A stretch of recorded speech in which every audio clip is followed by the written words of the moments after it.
problem-based learning. Magandang umaga, class. Magandang umaga rin po. Maraming na kayo po. Ngayong araw ay magkakaroon tayo ng kapatang gawain kaugnay sa inyong taktang aralin na basahin ang Turismo ang kabanata 10 patungkol sa kayamanan at karalitaan. Ngayon, bago tayo magpatuloy sa ating kapatang gawain, ay magbilang muna tayo ng isa hanggang dalawa. Kung simula sa March, isa, dalawa, isa, dalawa, isa, dalawa, isa, dalawa, isa, dalawa. Dito ang unang pangkat at sa sumunod naman ang ikalawang pangkat.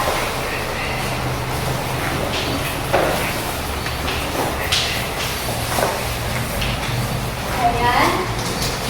Kung meron na tayong nakapunta na kayo sa inyong mga pangkat, dahil nabasa niyo na rin naman ang kabanata 10, maaaring na simulan natin gawain na pagsusulat kung sino nga ba ang mga nakita ninyong tauhan sa kabanata ninyong binasa. At sumunod ninyong gagawin ay alamin po ng isang panipunan na meron sa kabanata na ito. At kasunod niyo ng unang pangkat ang siyang gagawa o magpipresenta kung ano yung magiging tauhan o ano yung magiging reaksyon o yung dapat gawin ni Kabisang Talis bilang pangunahing tauhan, at sa ikalawang pangkat naman ay ang katauhan ni Simon, ano ang magiging reaksyon o ano ang kanyang gagawin ni Kabisang Talis patungkol doon sa isyu ng kinasakutan nilang dalawa. Maaaring nilang simulan at bibigyan ko kayo lamang ng 5 minuto para pag-usapan ang inyong gagawin. Ito ang city ng aklat kung nais niyo kami magbasa.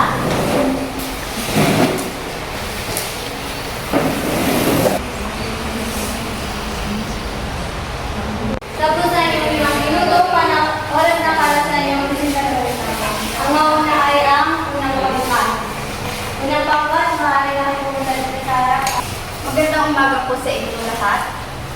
Sa amin po ay napunta ang katauhan ni Kabisang Talis at napag-desisyonan po ng grupo namin na hindi po namin gagawin yung ginawa ni Kabisang Talis. Kasi doon po sa kwento, ang ginawa ni Kabisang Talis ay kinuha niya po yung mga alahas ni Simon. Dala na rin po ng mahirapan. Kaya napag-desisyonan po namin na hindi po namin gagawin kung ano po yung ginawa ni Kabisang Talis. Ang gagawin na lang po namin kung halimbawa na talagang hindi po ay magtatanong na lang po kami kung meron po kami mahiraman or kung hindi po, doon po sa pinakawan niya ng alahas ay hinihingi na lang po kami ng yun lang po. Ang ikalawang pangkat,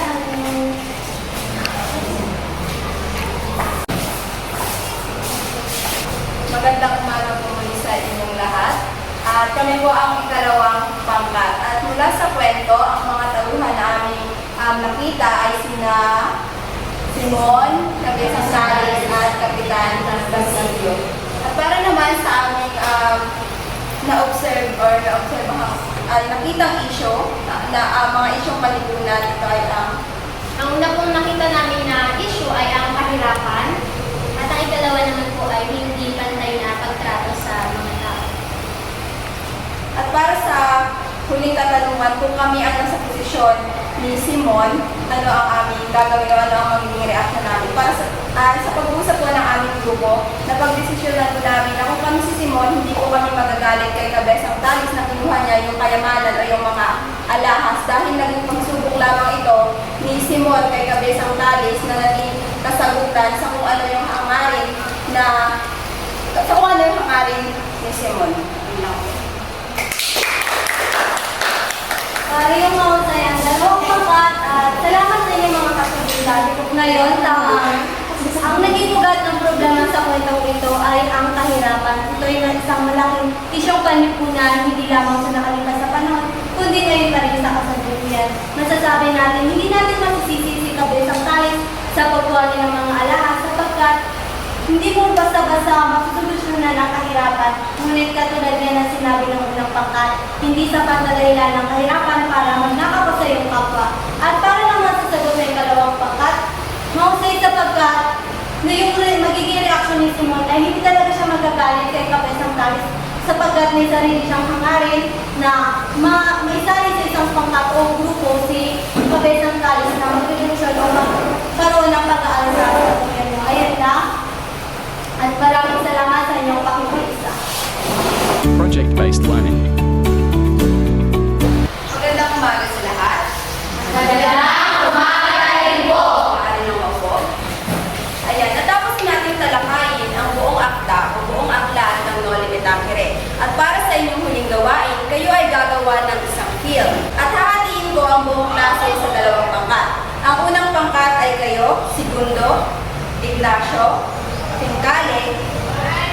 Sundin at Kayapas.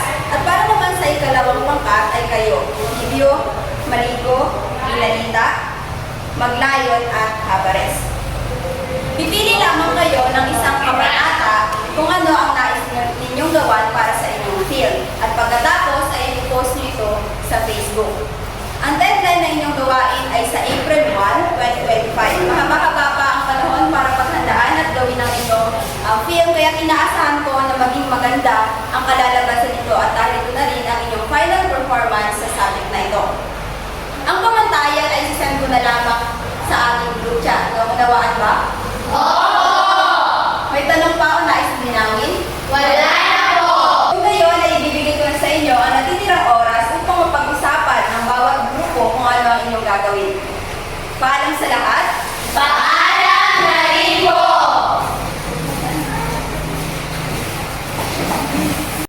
Inquiry-based learning. Ngayong umaga ang ating tatalakayin ay tungkol sa pabulang pinabagata ang hatol na koneho.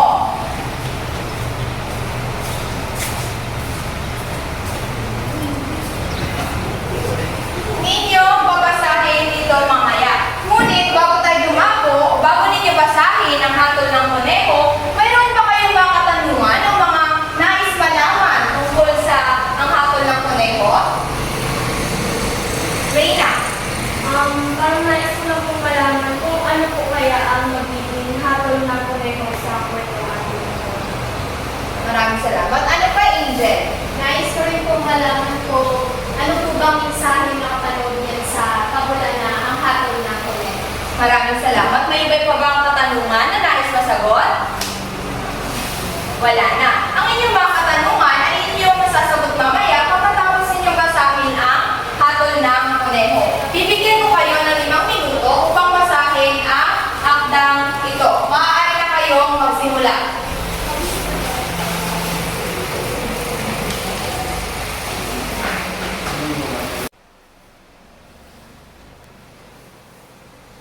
Ngayon, tapos na ang 5 minuto sa inyong pagbasa. Ngayon, aalamin na natin ang mga elemento na nakapaloob dito sa ang hatol ng koneho. Ano ang mga elemento ng pabula? Tauhan, nagatuan, bangkay, at aral. Maraming salamat. Ngayon, mula sa ang hatol ng koneho, sino-sino ang mga tauhan na rito? Angel. Ang mga tauhan po dito ay sina Tigre, ang lalaki, puno ng ino at ang baka. Mahusay! Ano naman o saan naman kaya ang tagpuan? Sa kwentong ang hatol ng koneho, Jesseline? Sa gubat po. Sa gubat, magaling. Ano naman ang panghay o ang pagkakasunod-sunod sa kwento na inyong binasa, Camille? Ang bangay po ng kwento na ang hatol ng koneho ay nagsimula ang kwento sa kung saan nahulog ang tigre sa may pulad at humingi siya ng tulong sa tao at nawa sa kanyang tao kaya hinihingan siya. Ngunit nahakot ng tigre na hindi nakakain yung tao kaya sumunod yung tao na tulungan yung tigre.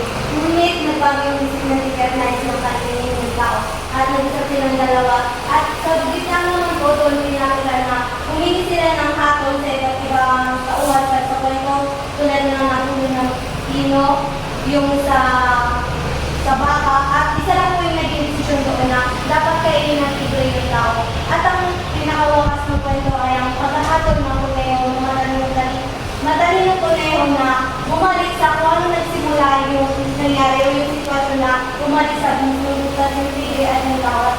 Pinagpatuloy nila yung paglalakbay ng lalaki at nanatili na sa buhay yung tigre. Maraming salamat, Camille. Tama ang pagkakabuod ni Camille sa kwentong ang hatol ng koneho. Ngayon, ano naman ang aral na inyong nakuha mula sa akdang inyong binasa? Kate.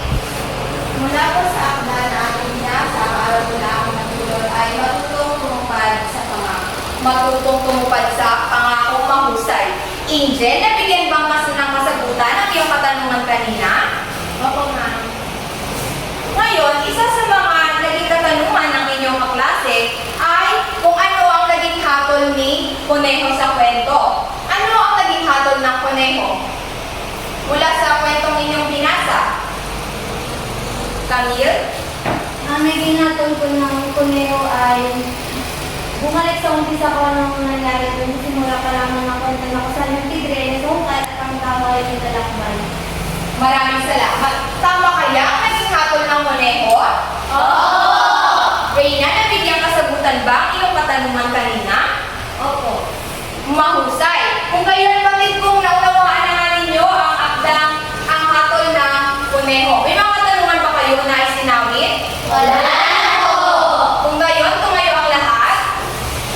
Paalam sa lahat. Paalam na iyo! Research-based learning. Natapos na ang ating talakayan ngayong araw. May nais pa ba kayong linawin sa ating tinalakay? Wala po! Kung gayon, narito ang inyong takdang aralin. Sabay-sabay na basahin ang panuto na nakasulat sa pisan. Magsaliksik ng isang halimbawa ng malaking kwento sa Pilipinas. Suriin ang mga elemento, tauhan, tagpuan, alamin ang bahay, tema at suliranin. Ito ay ipasa sa susunod nating pagkikita. Malinaw ba?